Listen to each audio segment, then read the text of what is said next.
2002లో నందమూరి తారక రత్న అనే ఒక వ్యక్తి సినిమా ఇండస్ట్రీకి రావటానికి నందమూరి ఫ్యామిలీ చాలా సపోర్ట్ చేసింది.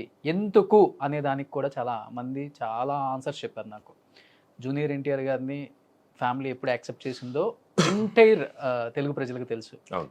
ఒక సక్సెస్ వచ్చిన తర్వాత, ఒక హీరో అయిన తర్వాత, ఎస్టాబ్లిష్ అయిన తర్వాత, ఆ ఫ్యామిలీలో ఉన్న నానే సీను కూతుర్ని చేసుకున్న తర్వాత కొంత యాక్సెప్టెన్సీ వచ్చింది. అంతకుముందు వరకు జూనియర్ ఎన్టీఆర్ అనే ఒక వ్యక్తి నందమూరి మనవడు అంతవరకే. జూనియర్ ఎన్టీఆర్ సినిమాల్లోకి వస్తున్నాడు, సినిమాలు చేస్తున్నాడు, ఒక హీరోగా స్టార్ట్ అవుతున్నాడని తెలియగానే నందమూరి ఫ్యామిలీ ఒక పాములాగో, ఒక అస్త్రంలాగో నందమూరి తారక రత్నాన్ని సినిమాల్లోకి వదిలింది. తనకు ధీటుగా ఆ పోటీని తట్టుకునే శక్తి తనకు లేకుండా చెయ్యాలని కంటిన్యూ సినిమాలు ఒకే ఇయర్‌లో 9, 10 సినిమాలు సైన్ చేసిన రోజులు మీరవి. అవును. అది కేవలం కావాలని మీతో చేసిన ప్రయత్నం అంటే యెస్ అంటారా? నో అంటారా? టోటలీ ఫాల్స్ అండి. I would say it's totally false. Because తమ్ముడు జూనియర్ ఎన్టీఆర్ గారు he came in to the industry in 2000 if I'm not wrong అండి. 2000 కానీ 2001.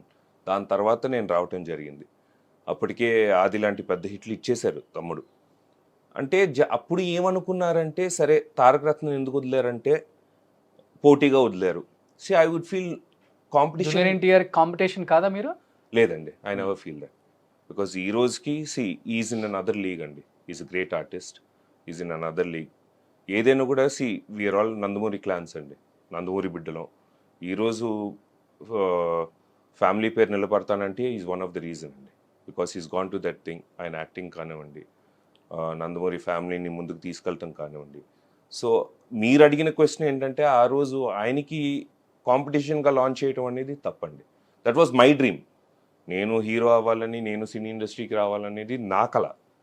సో దానికి సపోర్ట్ చేసి మా నాన్నగారు సపోర్ట్ చేసి, మా బాబాయ్ సపోర్ట్ చేసి ఓకే అన్నారు. కానీ ఆయనకి కాంపిటీషన్గా ఏ రోజు కూడా లేదండి. అప్పటి నుంచి I wanted to make this clear.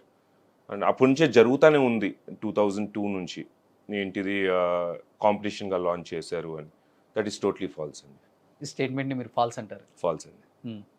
But ఎప్పుడైనా అనుకున్నారా ఇండస్ట్రీకి వచ్చిన తర్వాత తమ్ముడు నాకు కాంపిటీషన్ లేదండి. ఎప్పుడు అంటే మన ఫ్యామిలీలో మనకన్నా ముందు వెళ్తున్నారు. లేదు ఎప్పుడు కాంపిటీషన్ అదే చెప్తున్నా. నాకు సంతోషం కదండి. ఇప్పుడు ఎవరు ముందుకు తీసుకెళ్ళినా కూడా నందమూరి ఫ్యామిలీ ముందుకు వెళ్తుంది. తమ్ముడు తీసుకెళ్ళినా, అన్నయ్య కళ్యాణ్ రామ్ గారు తీసుకెళ్ళినా నందమూరి ఫ్యామిలీ అనేది ఇట్ ఇస్ గోయింగ్ ఆన్. ఆ లెగసీ అనేది రన్ అవుతానే ఉంది. సో ఏ రోజు కూడా కాంపిటీషన్గా నేను భావించలేదండి. I really feel good for him.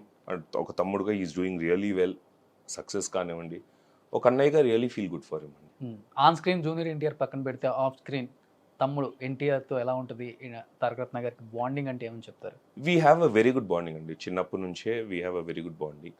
అంటే కలుసుకుంటాం, it will be on and off అండి. ఆయన స్కెడ్యూల్ ప్రకారం లేకపోతే నా స్కెడ్యూల్ ప్రకారం కలుసుకుంటాం అనేది ఆన్ అండ్ ఆఫ్. బట్ నార్మల్గా when ever we meet and it's wonderful time that we have.